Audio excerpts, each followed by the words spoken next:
Greetings everyone. So today Serian AM Chief will be doing the group presentation and these are our group members. This is the outline for our presentation.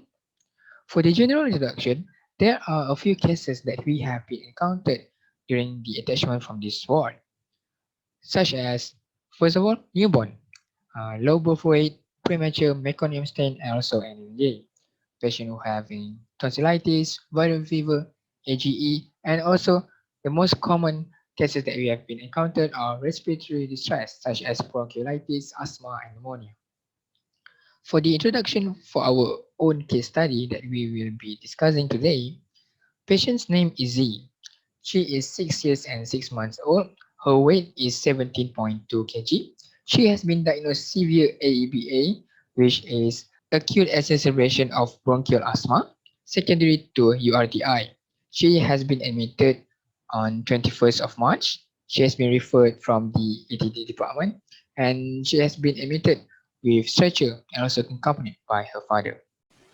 Now I will talk about the pathophysiology. Firstly, there will be bronchial inflammation with airway constriction and resistance, which will also known as bronchospasm, and there will be an edema from microvascular leakage, which will cause the airway to become narrow. As the airway becomes narrow, the airway capillaries will dilate and leak secretions. When the secretions increase, edema and the mucus clearance impair. There will be increase in mucus-secreting cells with expansion of mucus-secreting glands. Thus, the thick mucus will plug and block the airway and will cause epithelial peeling. When there is epithelial peeling, more allergens may penetrate the airways, thus the airways become hyperresponsive. This is a figure showing normal airway, asthmatic airway, and asthmatic airway during attack. As you can see in the asthmatic airway and asthmatic airway during attack, the smooth muscles become tightened and the air are trapped in alveoli. Next, we're moving into signs and symptoms of asthma. Usually, the patient will be presented with shortness of breath, chest tightness and pain, wheezing when exhaling, trouble sleeping due to the symptoms, and also coughing of wheezing or wheezing attack, usually seen as an asthmatic attack. Upon admission to our ward, we have done general assessment on the patient. She appeared alert and interactive. There is an increase of work of breathing presented with suprasternal, intercostal, and subcostal resection with uses of CPAP.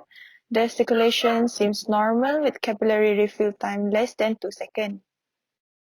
So on admission on 21st March, she presented with wheezing. The respiration rate is 60 to 62 per minute and the SpO2 of 96 and 97 on CPAP. There is a low-grade fever, 37.7.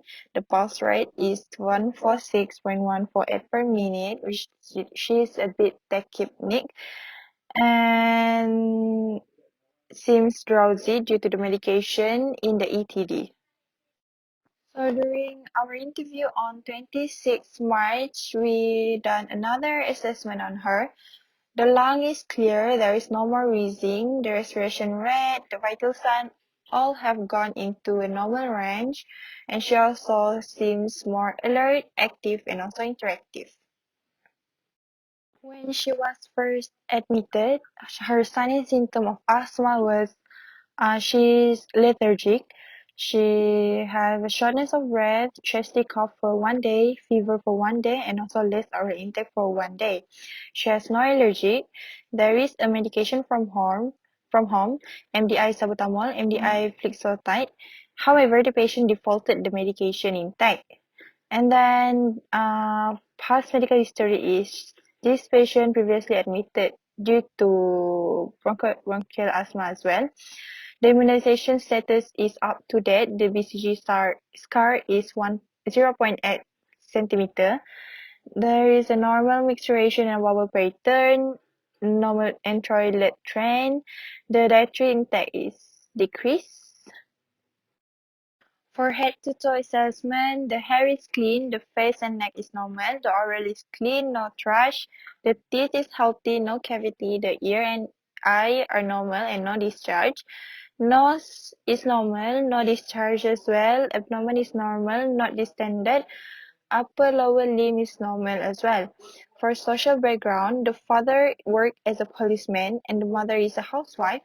She has two siblings and she's the first child. The family is calm and understand on the condition of the patient. Laboratory data. Blood investigation for FBC and BUSC had been done, and overall the result is normal, which are hemoglobin 13.1, white blood cell 10.56, sodium 139, urea 3.8. And for the diagnosis test, chest X-ray has been done and hyperinflated lungs can be seen. Medical management. In ETD, NAVN given for 2 times because she's having tachypnea, which is the respiratory rate is 60 beats per minute. Then start with IV magnesium sulfate 40 mg per kilogram stat because she's still having tachypnea and having respiratory distress where patient use accessory muscle to breathe. And continue and start with subcutaneous terbutaline. Next, blood investigation for FBC BUSE. Start continuous positive airway pressure, where the positive and expiratory pressure has been set to 6, and IVD and SD 5% due to decreased oral intake. And current management in ward, she's continue with CPAP with PEEP 6 to keep the SpO2 more than 95%, vital sign monitoring 2 hourly, NAPVN 3 hourly, AVN 6 hourly, and administer MDI budesonide as prescribed. Pharmacological management. Patient have been prescribed by some medications, which is tablet prednisolone 30 mg OD, class corticosteroid, act as bronchodilator and prevent the release of substances in the body that can cause inflammation. And the side effect is allergic reaction, shortness of breath, swelling. The nursing responsibilities for this medication is to ensure patient has no allergies to the medication and check for the vital sign, especially the respiratory rate. Then MDI budesonide 200 microgram BD, which is from class corticosteroid, to prevent asthma attack. Side effect is wheezing, difficulty in breathing, nausea, vomiting, and runny nose. Nursing responsibilities is to ensure patient has no allergic reaction to the medication and teach parents on how to use the budesonide inhalation. Next, syrup erythromycin ethylsuccinate, which is AES, 300 mg QID. It is a kind of antibiotic used for treatment of a number of bacterial infections, including respiratory tract infections. The side effect is nausea, vomiting, abdominal pain, and diarrhea.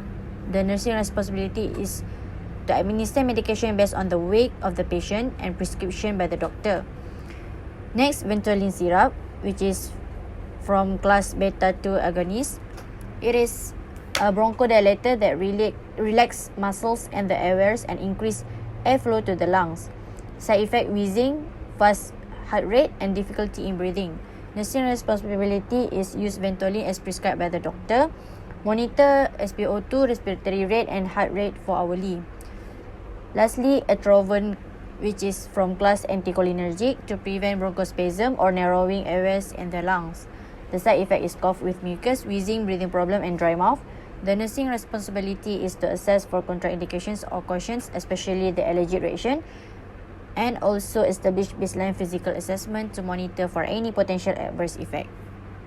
3 nursing care plans were formulated upon child's admission to the ward. The first nursing care plan, which is impaired gas exchange related to a decrease in effective lung function as evidenced by audible wheeze and respiration rate of 60 to 62 breaths per minute. The goal for this NCP is child will maintain effective breathing pattern. For the nursing actions, it includes observe child's respiratory function as baseline data for further management. Number 2, position the child on semi-Fowler or high Fowler to allow increased thoracic capacity, full descent of diaphragm, and increased lung expansion. Number 3, Give nebulizer as ordered by the doctor to allow bronchodilation, and lastly, administer oxygen as ordered by the doctor. As of 26 of March 2021 at 12 p.m., the child was able to maintain effective breathing pattern. For the nursing care plan number 2, the nursing problem is high risk of thrombophlebitis related to intravenous cannula insertion. The goal for this NCP is that the child will be free from thrombophlebitis during hospitalization. The nursing responsibilities for this NCP include insert IV cannula using aseptic technique to reduce the risk of infection. Number 2, label the date and time of the cannulation as standard practice in nursing. Number 3, change the IV cannula every 72 hours as advised by the U.S. Centers for Disease Control (CDC). And lastly, monitor IV cannula site and record for any signs of thrombophlebitis. As of 26 of March 2021 at 12 p.m., the IV line of the child was patterned. The third nursing care plan is anxiety of the parents related to child's hospitalization as evidenced by parents' anxious expression. The goal for this NCP is parents will be able to demonstrate an attitude of acceptance. For the nursing responsibilities, number 1, reinforce doctor's explanation on child's condition to ensure that the parents understand about the child's situation. Number 2, encourage parents to ask questions to relieve the parents' anxiety. And number 3, allow the parents to participate in carrying out the nursing activities. As of 26 of March 2021 at 12 p.m., the parents showed less anxious expression. Upon discharge, health education will be given to both the parents and the child, and according to Fairview 2019, health education for pediatric patients with asthma include: number 1, avoid allergens or trigger factors that could trigger the child's asthma attack. Number 2, watch out for early warning signs and symptoms of asthma attack. Number 3, make sure that the child is compliant to the prescribed medication given before the discharge even though the child's asthma is under control.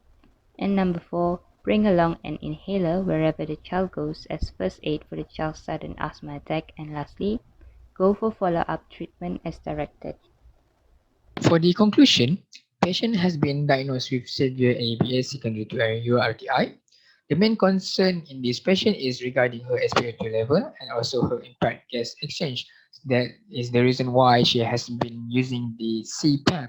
Patient also has been treated with Atrovan, Ventolin, budesonide, prednisolone, and EES. Currently, patient is doing better after the treatment given. So for the deflection, there are a lot of procedures that have been done in this ward, such as administer nebulizer because it is the most common procedure that we will be doing for patient with respiratory distress. We also administer medication orally and through IV, such as giving Piniton or maybe IV ampicillin, IV CPAN, and we did baby bath in the morning shift. We did also take baby's blood. We also have been taught by the staff nurses, doctors, and our own CI in managing of respective cases, such as first of all, the respiratory distress. There are three lines of treatment. First of all, we will be administer nebulizer to the patient, and if it is not treat the patient well, we will be giving magnesium sulfate. And the last treatment is giving subcutaneous turbitalin. Secondly, is for the low birth weight newborn. It is required for the baby to weigh a certain level of weight, such as 1.8 kg, in two respective days in order for him or her to be discharged. Lastly, is managing patient with presumed sepsis. We will be giving IV CPAN and ampicillin until the CRP test is negative. So that's all from our presentation today. Thank you and have a good day.